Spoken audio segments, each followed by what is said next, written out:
stuck in a cage with my doubt. I've tried forever getting out on my own. Every time I do this my way, I get caught in the lies of the enemy. Eh bien, salut tout le monde, c'est Dr Low, j'espère que vous allez bien, moi ça va super bien. Et aujourd'hui je vais vous lire une théorie dans laquelle je parle de Kaidou sans bête. Donc je vais le lire sur le forum One Piece Wiki, je le mettrai la source dans la description. Alors, j'ai lu sur un forum dont j'ai oublié le nom quelque chose qui m'a intrigué. Kaidou sans bête serait une représentation de la créature mythologique Typhon, un colosse sans tête de dragon. Étant donné que Oda aime faire des allusions à la mythologie ou à toute autre chose aussi différente et improbable les unes que les autres, alors je pensais que Kaidou avait peut-être un zone mythique du Typhon. Cela collerait avec son équipage de Zoan et permettrait de le placer bien au-dessus du lot. Et puis le Typhon était craint des plus grandes divinités. Kaidou serait juste puissant. Mais ça c'est rien, car alors je vais vous lire ça et vous allez comprendre tout de suite. Et je pense que vous aussi vous allez croire que Kaido a le fouet du Typhon. C'est cité armée de la fossile dentelée. Cité 1. Armée de la fossile dentelée qui avait pris jadis à Chronos de castrer son père, Uranos, Zeus défie Typhon en combat singulier. Mais le monstre réussit à le désarmer et lui sectionner les tendons des bras et des chevilles à l'aide de la fossile, avant de transporter Zeus inerte dans sa caverne et d'en confier la garde au dragon femelle Delphiné. Un allié de dernière minute, selon les traditions, parvient néanmoins à endormir Delphiné et à se remettre par la ruse de la dépouille et les tendons de Zeus. Ce dernier, sitôt recousu, s'empare de sa foudre et se lance à la poursuite de Typhon, que les immortalités, que les moires ont entre-temps dupé en lui faisant manger des fruits éphémères, supposés lui conférer l'immortalité, mais destinés en fait à l'affaiblir. Ça vous fait pas penser à quelqu'un qui fournit des fruits à Kaidou, censé améliorer son armée? Moi je pense bien à Doflamingo. Bref, on reprend. Alors. Oula.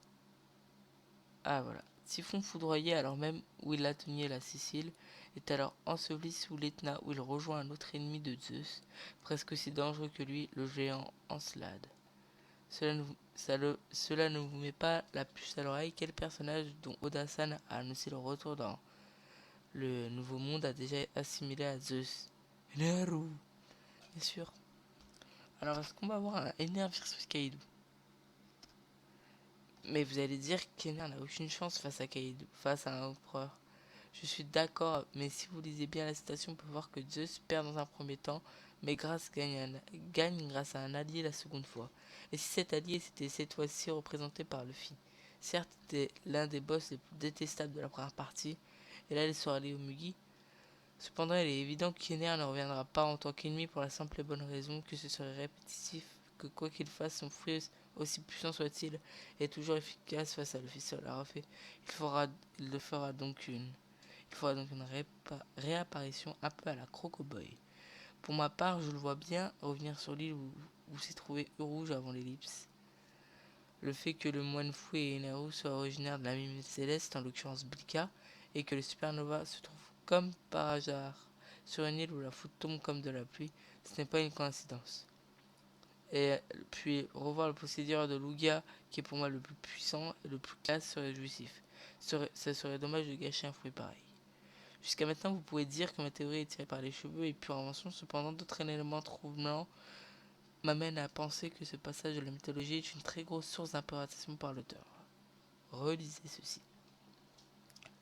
Cité. Typhon que les moines ont entretemps dupé en faisant monter ces fruits éphémères supposés lui conférer l'immortalité mais destinés en fait à l'affaiblir. Qui fournit à Kaidou, c'est ce que j'ai dit, cela ne vous fait pas penser à certains et ses actions, qui fournit à Kaidou des smiles en l'occurrence, censés le renforcer, jusqu'à preuve du contraire. Oui, je pense bien à Mingo. Alors cela voudrait dire que Doflamingo ne souhaite finalement pas renforcer l'armée de Kaidou mais l'affaiblir. Son but serait donc... Oula, attendez, la souris a bugué. Oula. Excusez-moi, faut que je retrouve le truc du coup. Voilà, c'est bon. Ça sera bugué. Donc son but serait donc le même que les Mugi, et on aurait peut-être un début d'explication de l'obsession de Doflamingo vers Momo, qui a mangé un des fameux Smiles d'office sans pouvoir donner des visions aux mangeurs de Smile. Cela donne une indication des mauvaises intentions vers Kaido. Alors oui, peut-être est-ce un hasard pour cette histoire de fruits et cette association à Mingo est un peu trop farfelue, me direz-vous. Cependant, j'ai la preuve irréfutable que Oda-san s'est bien inspiré de la mythologie pour cet arc. Dressrosa Saga Kaido. Ce seraient donc les moires qui ont fourni le fruit à Typhon. D'office serait-il donc la représentation, mais qui sont les moires? Lisez donc ceci. Leur nom apparaît pour la première fois chez Hesiod, qui dénonce 3 moires, qui dispensent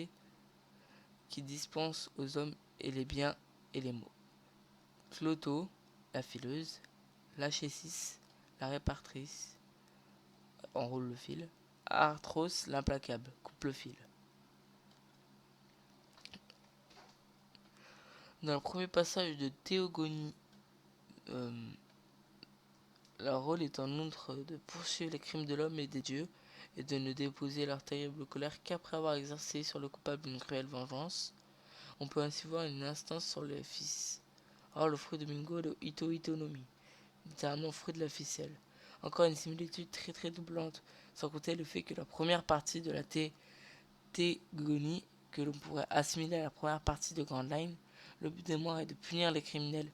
Et dans la deuxième partie de Grand Line, on voyait plus Doflamingo comme un chichi. Ce qu'il y est officiellement que comme le boss de pègre de...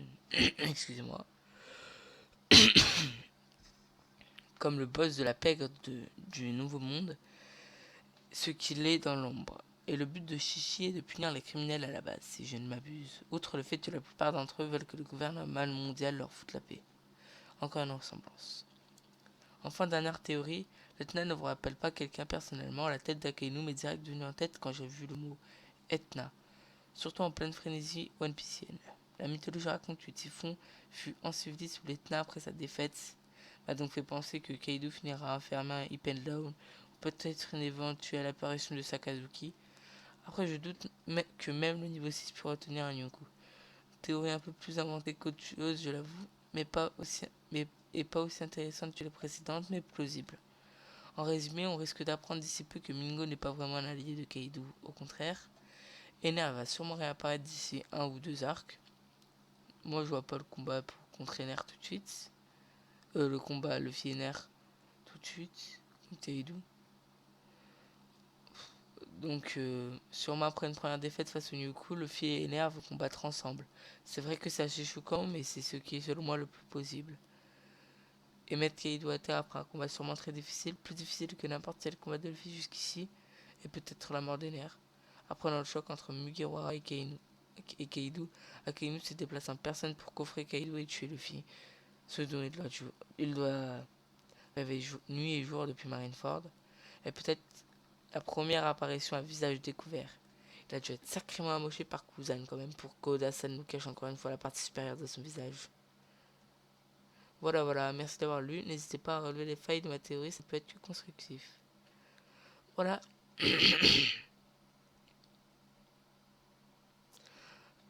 Alors, j'espère que cette théorie vous a plu. Elle est vraiment plausible, moi je pense vraiment que c'est ça.